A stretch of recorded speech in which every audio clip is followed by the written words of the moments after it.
Nós estamos numa série chamada Machal, para começar bem. E hoje nós vamos conversar sobre retidão e perseverança. Semana passada nós conversamos sobre duas palavrinhas também. Alguém lembra qual foi? Temor e sabedoria. Temor e sabedoria. Essas eram as palavrinhas da semana passada. São dicas de ano novo.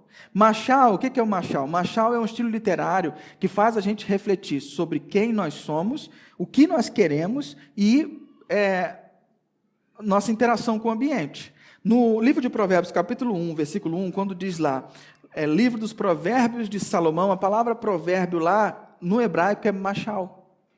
Então, o Machal é um estilo literário que foi traduzido para a gente como provérbio. É um estilo de sabedoria que indica para a gente caminhos para refletirmos, para chegarmos um momento de tomarmos decisão com sabedoria. Ok? Isso é Machal. E hoje nós vamos falar sobre retidão e perseverança. A minha pergunta básica para você é: quem não quer um ano novo bom?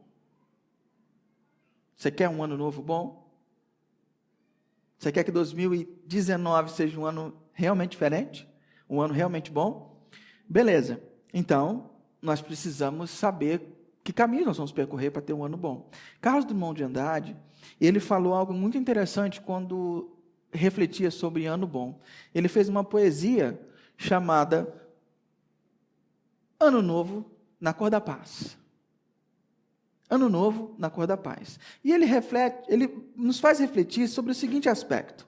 Para você ganhar belíssimo ano novo, cor de arco-íris, ou da cor da sua paz, ano novo sem comparação com todo o tempo já vivido, mal vivido, ou talvez sem sentido, você não precisa beber champanhe ou qualquer outra birita, não precisa expedir, nem receber mensagem, planta, recebe mensagem, passa telegrama, manda e-mail, usa o WhatsApp, não precisa fazer lista de boas intenções, para arquivá-las na gaveta, não precisa chorar de arrependimento, pelas besteiras consumadas, nem parvamente acreditar que por decreto da esperança, a partir de janeiro, as coisas mudem e seja tudo claridade, recompensa, justiça entre os homens e entre as nações, liberdade com cheiro e gosto de pão matinal, direitos respeitados, começando pelo direito ao gosto de viver.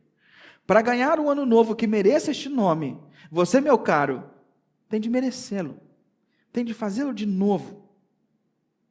Eu sei que não é fácil, mas tente, experimente, consciente. É dentro de você que o ano novo cochila e espera desde sempre. Carlos Drummond de Andrade. O que o Carlos Drummond nos ajuda a refletir nessa questão? Ele diz assim: você quer um ano novo? Não adianta você ter um ritual de passagem, tomar lá um assaltom, uma cerezé na virada do ano, e você fazer uma lista de coisas e achar que vai ser novo. Não vai ser novo. Se você quer um ano novo, você tem que merecê-lo. Na linguagem dele, se você quer um ano realmente novo, você tem que fazer por onde? Se você quer um ano realmente novo, suas atitudes têm que ser diferentes. Einstein, muitas pessoas têm uma lenda sobre essa fala do Einstein, que define insanidade sobre fazer as mesmas coisas do mesmo jeito todas as vezes e esperar resultados diferentes.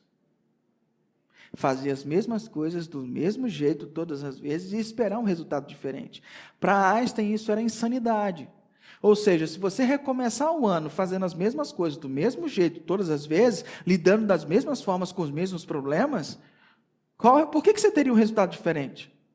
Você não vai ter um resultado diferente. Então, esse pensamento do Einstein com a poesia do Drummond, ela coaduna no sentido de dizer: você quer um ano diferente?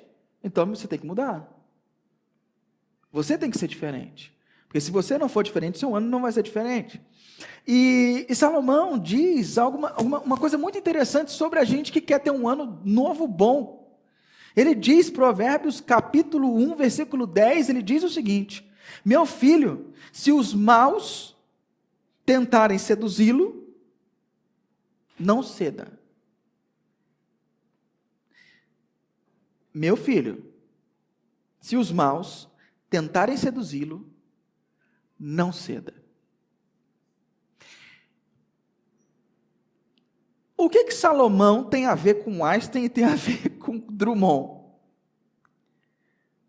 Salomão está dizendo que é o seguinte, a palavra maus aqui, ela no original é pecadores, né? Então ele está falando, se os pecadores tentarem te seduzi-lo, te levar para um caminho para longe de Deus, não ceda. Porque talvez no ano que passou, você cedeu. Porque você é fruto das suas escolhas, concorda comigo? As escolhas que você fez trouxeram você para onde você está agora. E para a gente conseguir mudança nisso, você precisa mudar. Você precisa mudar. Se você não mudar, nada vai mudar. Concorda comigo? E aí, esse texto de Salomão vem como uma dica muito boa e muito oportuna para nós, quando ele diz para a gente sobre sedução e sobre ceder. Quando ele fala sobre sedução e não ceder, eu me lembro de uma palavra que é muito importante no dia de hoje e é muito importante para você ter um ano realmente diferente. A palavra é perseverança. Você tem sido uma pessoa realmente perseverante? Você tem sido uma pessoa perseverante? Não responda para mim, responda para você, uma pergunta retórica. Mas eu quero que você pense. Perseverança faz parte do seu cotidiano, do seu vocabulário, ou você é uma pessoa que desiste fácil das coisas? Quando a dificuldade aparece, você larga a mão. Quando as coisas são difíceis demais, você abre mão. Você fica com vergonha de tentar novamente. Você é uma pessoa perseverante? Existe um texto bíblico em Hebreus, capítulo 12, versículo de 1 a 2, que diz assim: portanto, também nós, uma vez que estamos rodeados por tão grande nuvem de testemunhas, livremo-nos de tudo o que nos atrapalha e do pecado que nos envolve, e corramos com perseverança a corrida que nos é proposta, tendo os olhos fitos em Jesus, autor e consumador da nossa fé. Esse texto é muito rico e ele vai pautar um pouco nossa reflexão sobre perseverança. A primeira parte eu queria enfatizar para você é essa parte. Portanto, também nós, uma vez que estamos rodeados por tão grande nuvem de testemunhas. O que o autor de Hebreus quer dizer com isso, que nós estamos rodeados por uma tão grande nuvem de testemunhas? Que a gente está cercado por fofoqueiro? Também estamos, né? Porque todo mundo tem alguma coisa a dizer sobre a nossa vida. Mas não é isso que ele está dizendo. Se você pegar o livro de Hebreus e você voltar a um capítulo, você perceberá que em Hebreus capítulo 11, ele está narrando a história de vários homens de Deus que venceram junto com Deus nas suas histórias. É chamado de Galeria dos Heróis da Fé. E ele vai citando vários homens de Deus e mulheres de Deus que viveram uma vida muito boa com Deus. Só que de heróis eles não têm nada. Quando você lê a história deles individualmente, você percebe que todos eles careciam de um Salvador. Que todos eles careciam de alguém que os redimisse dos seus próprios erros e pecados. Lá você tem Abraão, você tem Isaac, você tem Jacó, você tem Davi, tem Jefité, você tem um monte de gente lá. Depois, se tiver curiosidade, você lê Hebreus capítulo 11. E ele está dizendo que essas pessoas, que têm tantas histórias dessas várias pessoas, essas pessoas correram a maratona da vida. E eles terminaram a sua corrida. E hoje, eles estão como se fosse num estádio olímpico, numa arquibancada, olhando para a gente, correndo a nossa corrida, porque eles já terminaram a corrida deles. E agora eles olham para a gente, como se fosse uma torcida, esperando que a gente também termine a maratona. Não é uma corrida de 100 metros rasos, que o importante é a velocidade. É uma corrida onde precisa de resistência. Maratona não é fácil. E ele usa essa analogia da corrida do estádio olímpico na segunda parte, dizendo: livremos de tudo o que nos atrapalha e do pecado que nos envolve. O que é tudo aquilo que nos atrapalha? São coisas que não são necessariamente erradas, como pessoas, hábitos, ambientes, não são necessariamente errados, mas ao longo do tempo, percebemos que esses pessoas, hábitos, ambientes, trabalhos, não têm contribuído para a nossa maratona. Percebe? E aí ele diz, o autor nos inspira a reavaliarmos essas questões para a gente correr melhor. Para a gente correr melhor. Ele está dizendo assim, olha, você está com algumas coisas, algumas bagagens na sua vida que não são necessariamente errados, mas está atrapalhando a tua corrida. Está impedindo você de ser um marido melhor, de ser uma esposa melhor, de ser uma filha melhor, de ser um filho melhor, de ser um neto melhor. Está atrapalhando você de ser um trabalhador melhor, de ser uma testemunha melhor, um discípulo melhor. Então, eu, se fosse você, começava a rever isso. Existe um processo com os navios, que o navio, quando anda muito tempo, navega muito tempo, ele vai, no casco dele, vai algumas sujeirinhas do mar vão agregando no seu casco. Chega a um ponto daquilo ficar tanta sujeira, tanta, eu não sei o nome específico daquilo, mas gruda tanto no casco, que fica difícil de pilotar o navio, porque ele fica muito pesado, ele perde aerodinâmica, ele não consegue ir para um lado para o outro. Aí o que eles têm que fazer? Levar o navio para o estaleiro, subir o navio e raspar toda aquela sujeira que ficou grudada debaixo do navio, tirar aquilo tudo para depois botar ele de volta na água para ele ter de volta a mobilidade. Porque se ele fica pesadão daquele jeito, ele não consegue desviar, ele não consegue navegar direito. E é tipo isso que o autor está dizendo para nós. Às vezes você está ficando pesado com essas coisas e está impedindo você de caminhar direito. Então está na hora da gente livrar isso. Só que ele não fala sobre isso, sobre só o que nos atrapalha, ele fala também do pecado que nos envolve, aí é outra dinâmica. Aqui já são os pecadinhos de estimação. Quais são os pecados de estimação? São aqueles hábitos que a gente sabe que é errado, que afronta a Deus e que a gente traz na coleira, para onde a gente vai, a gente leva. E a gente já decidiu que a gente não vai mais mexer com isso, porque se eu sou assim, eu nasci assim, vou morrer assim, e boa, e a gente decidiu que não vai mexer nisso. Decidimos que não vamos tratar disso, porque dá muito trabalho. Toda tentativa de se tornar independente de Deus é considerada pecado, e o pecado, na sua forma literal, significa errar o alvo. Então, quando que eu erro o alvo? Eu erro o alvo todas as vezes que eu tento me tornar independente de Deus. Todas as vezes que eu busco felicidade, independência, realização fora de Deus, eu cometo pecado. Se o que me satisfaz, o que me completa não está em Deus, isso é pecado. Todas as vezes que eu ajo dessa forma, eu estou errando o alvo. Todas as vezes que eu tenho aquele pecadinho que me alivia, e quando eu estou na pressão, eu acabo recorrendo a Ele. Ele é o meu Salvador. Você quer ver um exemplo tão básico? Quando você está sendo confrontado por alguém, se você fez determinada coisa ou não, e você tem medo da sua imagem, o que eles vão pensar de mim se eu disser que eu não fiz? E você ama mais a sua imagem do que o seu Redentor, o que você faz? Você fala assim, você mente, você fala, não, eu me lembrei sim. Não, eu lembro. Você mente, por quê? Porque a mentira se torna o seu salvador, porque você não quer que pensem mal de você, então sua imagem é maior do que Jesus na sua vida. Então, quem é o seu salvador, quem está te livrando, é a mentira. Percebe? Acontece isso várias vezes, quando alguém te fala assim, Fabi, faz um negócio para mim. Ah, faço sim, claro. Passa um mês, eu chego para a Fabi e falo, ei, Fabi, o negócio? Aí a Fabi pensa assim, isso em milésimo de segundo, caramba, esqueci. Não, tá na boa, eu lembro, não pode deixar comigo. Tá tudo sendo orquestrado, tá tudo sendo organizado. Mas no fundo, o que nesse exemplo fictício a gente está colocando é que ela se importa mais com o que eu vou pensar dela do que com o que Jesus vai pensar dela. Então ela prefere estar bem comigo e mal com Jesus. E isso a gente faz não só com a mentira, a gente faz isso com um monte de coisa. E esses são os pecados que nos envolvem. E o autor está dizendo, livra disso, cara.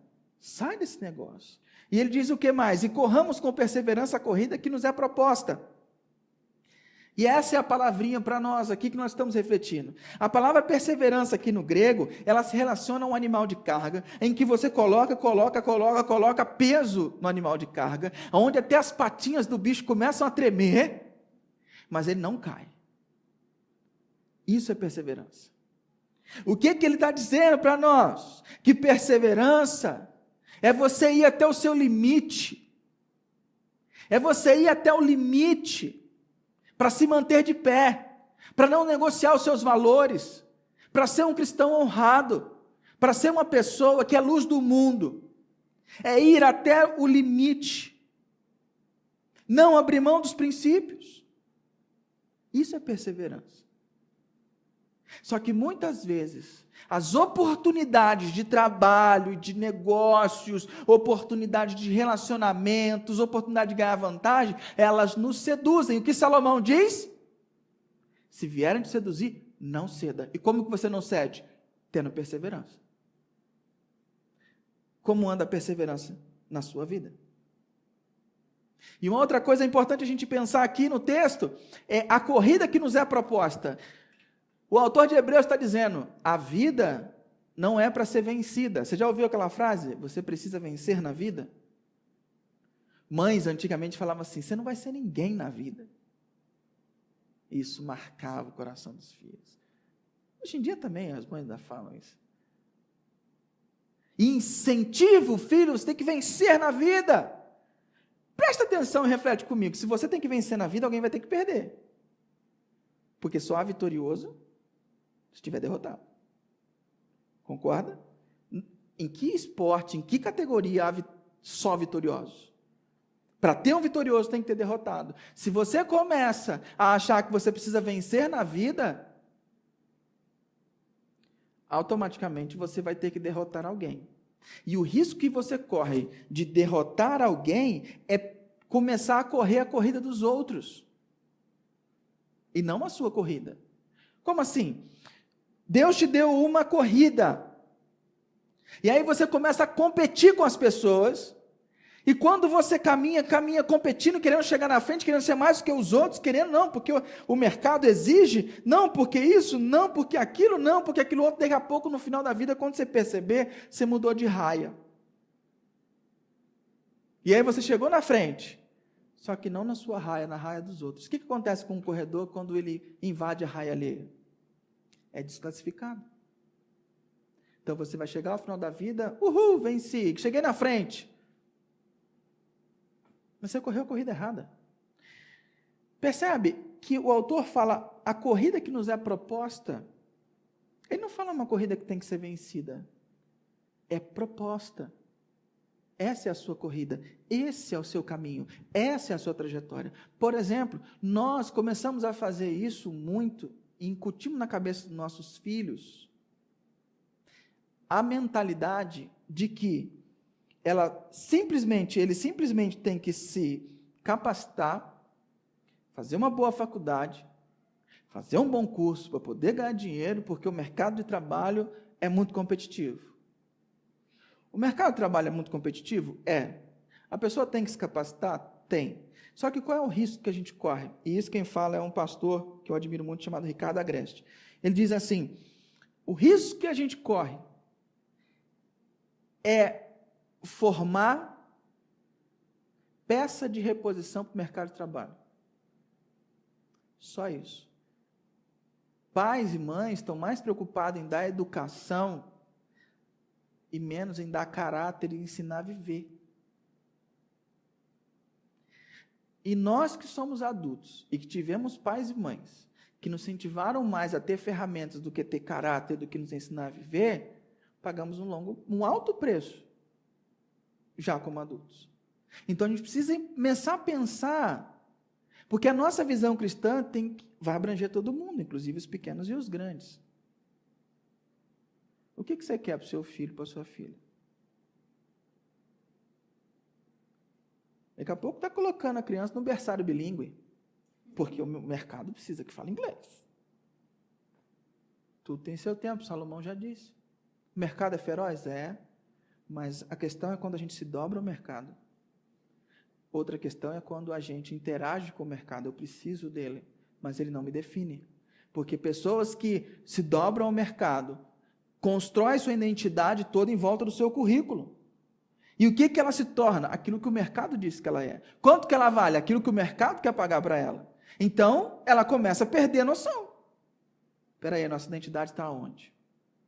O que nós valemos? Nós somos filho amado, em quem Deus tem todo o prazer, e custamos a vida de Deus na cruz do Calvário. Esse é meu valor. Não me importa se eu estudei a vida inteira em colégio público e outra pessoa estudou a vida inteira em colégio particular. Não me importa se eu fiz uma faculdade particular, outra pessoa fez faculdade parcelado, baratinho, numa faculdade particular. Isso não define o valor das pessoas. Define a oportunidade de emprego, mas não define valor.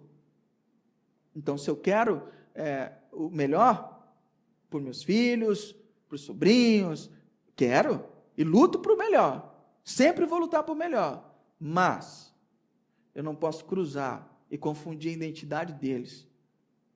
Ensinar para eles que eles são aquilo que Jesus fala que eles não são. Então a gente tem que tomar muito cuidado com isso. A gente precisa entender qual é a nossa caminhada. Qual é a sua caminhada, a sua maratona. E na maratona o importante é você terminar, não é vencer. Quando Paulo chega ao final da vida, ele fala, eu completei a corrida, eu não falo venci, eu completei a minha carreira, eu completei a corrida, eu guardei a fé, eu consegui, ponto. E essa que nos é proposta, somos nós que estamos na arena agora, no estádio. Todo mundo de Hebreus capítulo 11, que já morreu, está lá no estádio, olhando para nós. Todo mundo está lá olhando para nós, e nós estamos lá na nossa raia, correndo. Só que o interessante é quando você olha a próxima frase, tendo os olhos fitos em Jesus, autor e consumador da nossa fé. Está todo mundo na arquibancada, menos Jesus. Jesus não está na arquibancada com as pessoas olhando, esperando o resultado. Jesus está no final da sua raia, dizendo, olha para mim, não olha para o lado, não interessa quem está do lado, olha para mim, não olha para trás, nem olha para o seu futuro, nem para o seu passado, olha para mim, mantenha seus olhos em mim, sou eu sou o teu alvo, vem na minha direção, não se dispersa, não se distraia, eu sou o seu alvo, vem, e Jesus fica na nossa raia, nos incentivando, e ele pode fazer isso, porque ele foi o único que venceu todas as tentações, adversidades, crises, dificuldades que nós vivemos agora, e ele venceu isso sozinho e com perseverança. Então, e por ele ter vencido, ele pode nos dar o poder, ele nos dá a capacitação necessária para chegarmos à linha de chegada, por isso ele diz para mantermos os olhos fitos nele.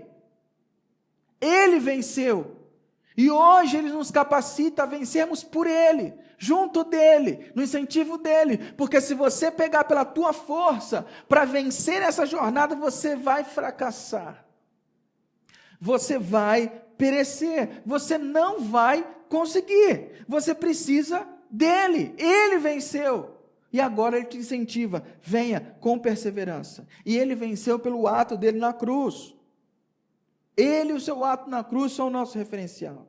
A jornada com Deus não nos exime de momentos de tensão, não nos exime de momentos de dificuldade, momentos de pressão, momentos ruins, de tempestade. Jesus nunca prometeu um mar de rosas, mas ele prometeu que jamais nos deixaria. Em Salmo 23, Davi diz que o que o pastor faz com ele? Ele conduz, o Senhor é meu pastor, não me faltará, ele me conduz por águas tranquilas? É isso que o texto diz? Ele me conduz a águas tranquilas. Ele não diz que o caminho é fácil, ele diz que o final é muito bom. Ele não diz que o caminho é mole, mas ele diz, no final você vai ficar muito feliz.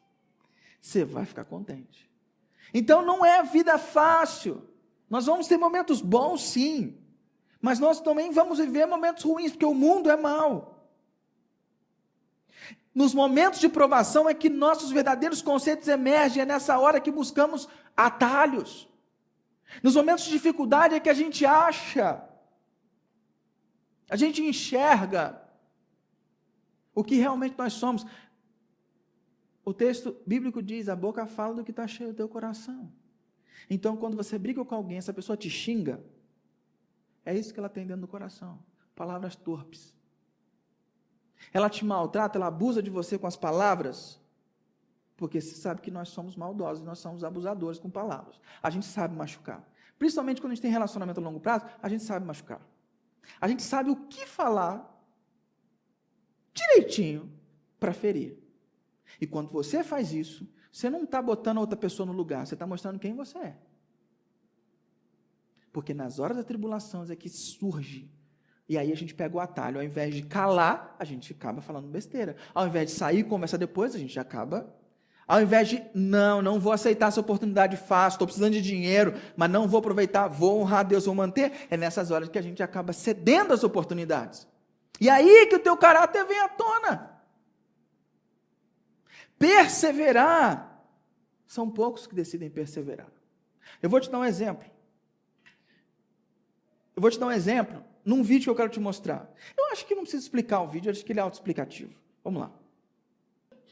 Vamos refletir um pouquinho. Uma mãe deixa um garoto de 12 anos de idade ir para um programa em rede nacional e, como vocês têm acesso, é rede mundial.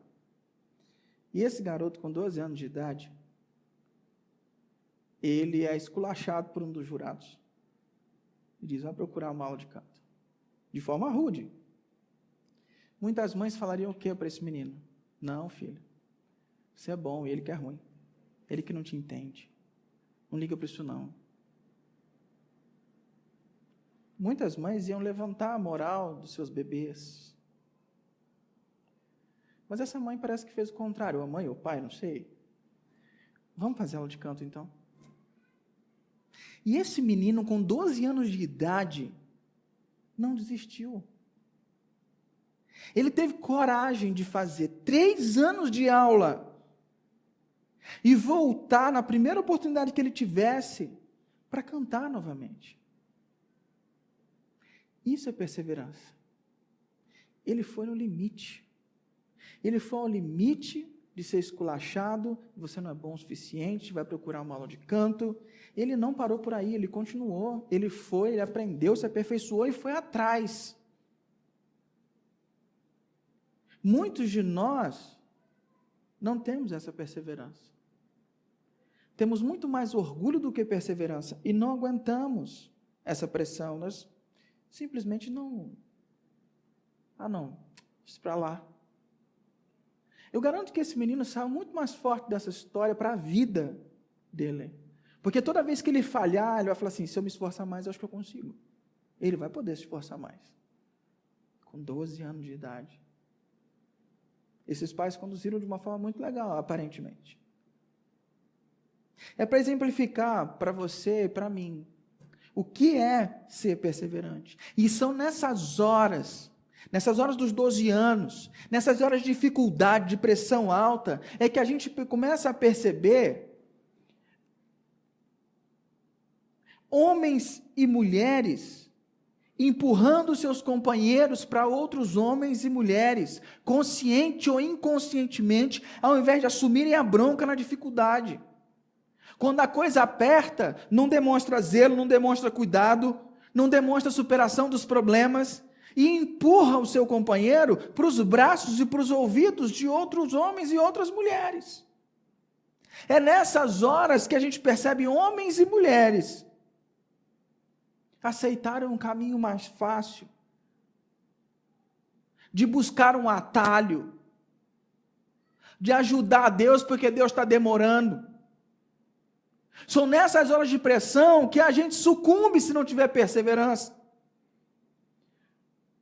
E aí, por cima de tudo, como cobertura do bolo, justificam seus erros espiritualizando, dizendo, Deus sabia do estado que eu estava. Deus conhecia o meu coração, Deus sabe o quanto que eu sofri. Como se isso justificasse você errar. Jesus estava lá com seus órgãos das costas à mostra, todo lanhado, com uma coroa de espinho na cabeça, carregando uma cruz, e em nenhum momento ele decidiu dar um passo para o lado, porque Deus sabe a dor que eu estou sentindo. O autor de Hebreus fala, você ainda não resistiu até o sangue na vossa luta contra o pecado. Então, meu irmão, para esse ano, você ter um ano diferente, um ano bom, seja perseverante. Seja perseverante. Vá até o final. Não aceite o caminho mais fácil. Perseverança implica no constante exercício de lembrar-nos do caráter e do cuidado de Deus. Preste atenção numa coisa, põe isso na sua cabeça, a compreensão de que Deus é bom independe do seu entendimento do que aconteceu no seu passado ou na sua vida.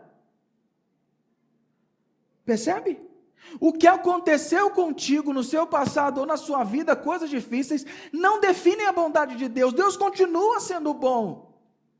E muitas vezes a gente mede Deus pelo que aconteceu na nossa vida. Quer ser perseverante? Se lembre do cuidado de Deus. Do cuidado e do caráter de Deus. Segunda coisa, perseverança implica no constante exercício de apegar-nos às promessas de Deus. Deus tem promessas para nós. Aí eu te pergunto, qual é a promessa de Deus sobre sua vida? Se você não lê a Escritura, você não vai saber, ué. Você não lê. Nós somos a religião do livro, meu filho. Tem que ler.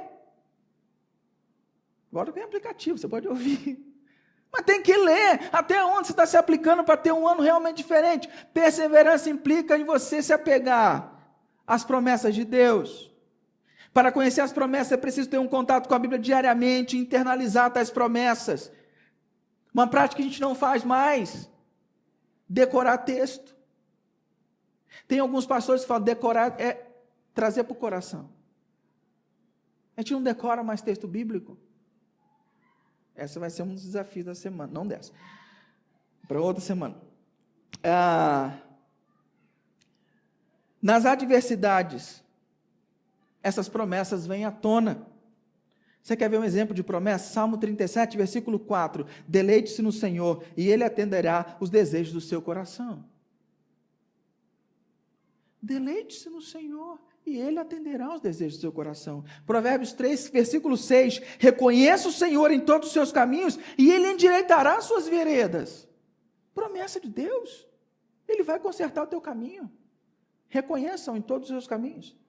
1 Pedro capítulo 5, versículo 6, portanto, humilhe-se debaixo da poderosa mão de Deus, para que Ele os exalte no tempo devido. Promessa. 1 Pedro capítulo 5, versículo 7, lancem sobre Ele toda a sua ansiedade, porque Ele tem cuidado de você. Promessa. Mas se você não tem isso no coração, o que vem à tona no momento de pressão? Suas garras.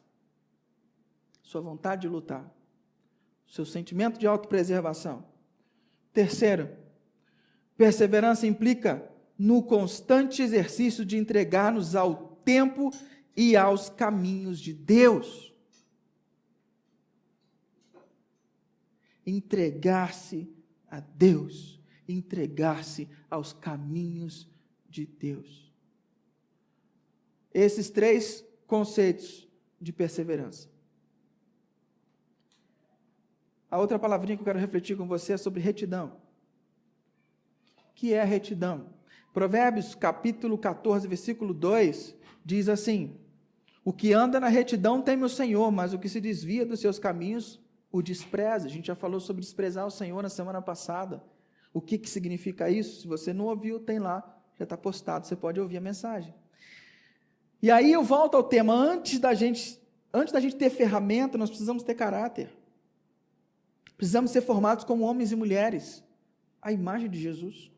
A nossa cultura nos inspira a sermos espertos, a tirarmos vantagens, mesmo que prejudiquem alguém, ou mesmo que deixe de beneficiar alguém. Quando você deixa de beneficiar alguém, você também comete pecado. Tiago capítulo 4, versículo 17 diz, pensem nisso, pois quem sabe que deve fazer o bem e não faz, comete pecado. Quem sabe que deve fazer o bem e não faz, comete pecado. A nossa cultura nos inspira a ganharmos espaço na vida, confiando em nossas astúcias, confiando na nossa esperteza, confiando nas suas próprias estratégias. Esse é o modus operandi da nossa cultura. Pessoas que têm por costume agir assim, isso a Bíblia chama de agir traiçoeiramente, acabam deixando um rastro por onde passam. nesse nosso caminho, nós podemos encontrar grandes, nesse caminho de ser traiçoeiro, de agir traiçoeiramente, nós podemos encontrar grandes soluções que resolvam nossos problemas, mas não são certas. Pessoas que não se importam com o futuro e são movidos pelo ventre, tendem a cair nessa armadilha. E por onde essas pessoas passam, fica um rastro. O livro de Ezequiel, do profeta Ezequiel, antes de Jesus, um profeta que a função do profeta era dar a direção de Deus para a nação de Israel. E esse profeta, num dos capítulos, no capítulo 20, do versículo 27 a 28, ele fala o seguinte: portanto, filho do homem, fale à nação de Israel e diga-lhes assim. Então Deus está dizendo para o profeta dizer assim: assim diz o soberano Senhor, ainda até nisso blasfemaram vossos pais, e que procederam traiçoeiramente contra mim. Como que os pais deles agiram traiçoeiramente contra Deus? Quando eu os trouxe para a terra que eu havia jurado dar-lhes, bastava que visse um monte alto ou uma árvore frondosa, ali ofereciam os seus sacrifícios, faziam as ofertas que provocavam a minha ira, apresentavam o seu incenso aromático e derramavam suas ofertas de bebidas. Sabe o que Deus está dizendo aqui? É o tipo de gente que não pode ver uma oportunidade. Os caras tinham vindo corrompidos sobre a adoração. Os caras viam um monte. Vou fazer um trabalho aqui. Viu uma árvore frondosa? Vou fazer um trabalho aqui. Vou me cercar de todos os lados. Isso para a gente hoje, pessoas que não podem perder uma oportunidade. Que o que passa pela frente, o cavalo selado. Tudo é oportunidade. Não tem discernimento. Quer estar cercado de todos os lados. Eu lembro na minha infância, lá no Rio de Janeiro, tinha jogo do bicho.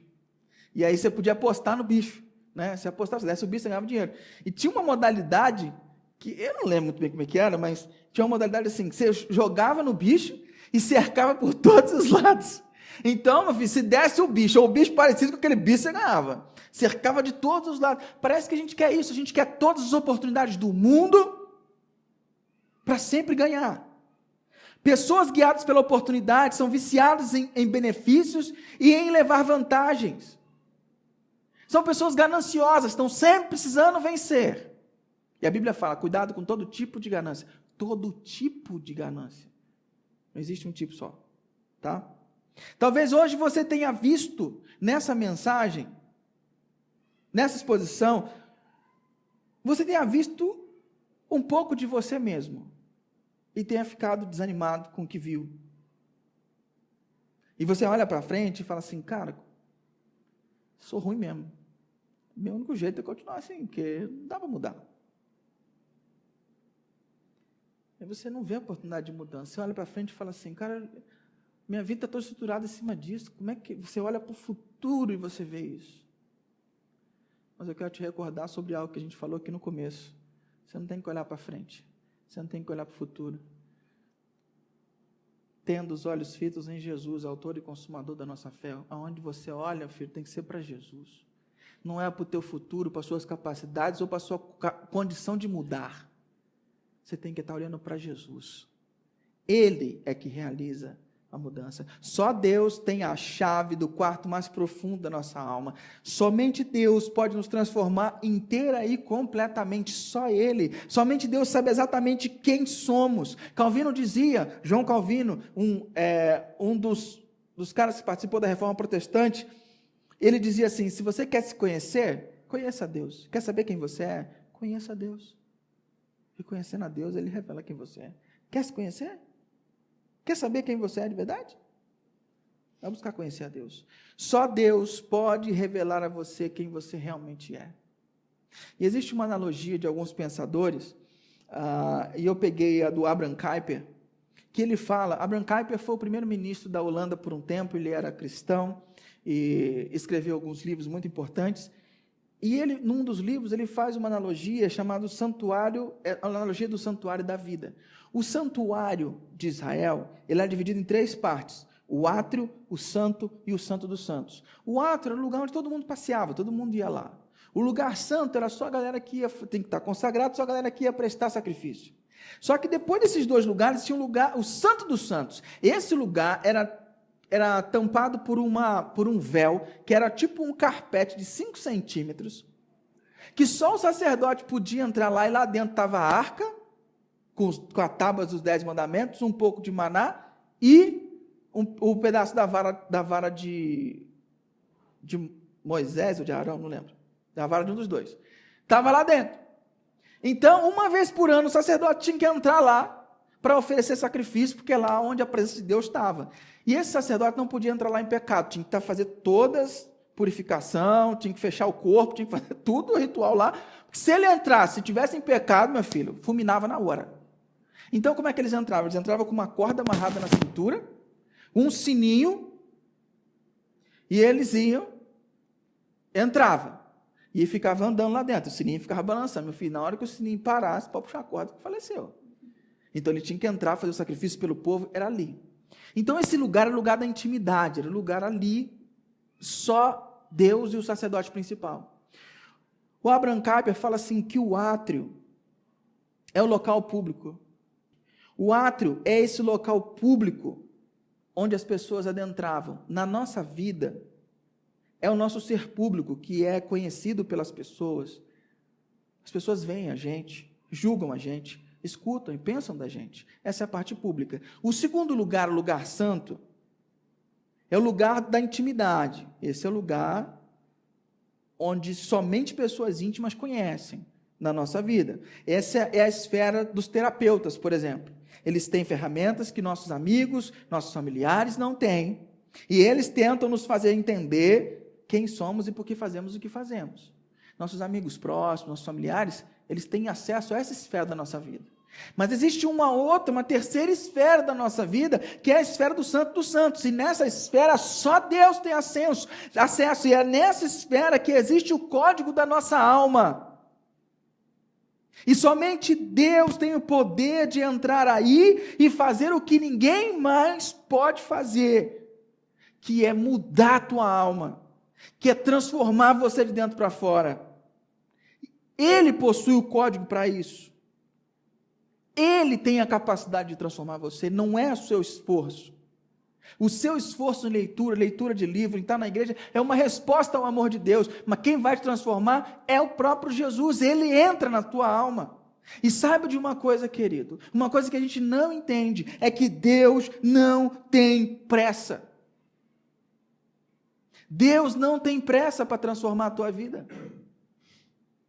E a segunda coisa, Ele não desista, devagar e sempre. Por isso que as coisas acontecem na tua vida de forma pausada. Um estágio de cada vez. Porque se Deus te mostrar agora o que Ele quer que você seja daqui a 5 anos, você surta. Você surta. Se Ele chegar para você e falar assim, eu quero que você mude completamente o seu jeito de ser, deixe de ser uma pessoa muito passiva e seja uma pessoa mais ativa, que conquiste seus objetivos, eu quero que você testemunhe e fale com todas as pessoas que você conhece e você vai trazer essas pessoas para a igreja, por exemplo. Você vai assim, você vai surtar. Não, Deus, não sou a pessoa ideal. Não sou. Então Deus faz o quê?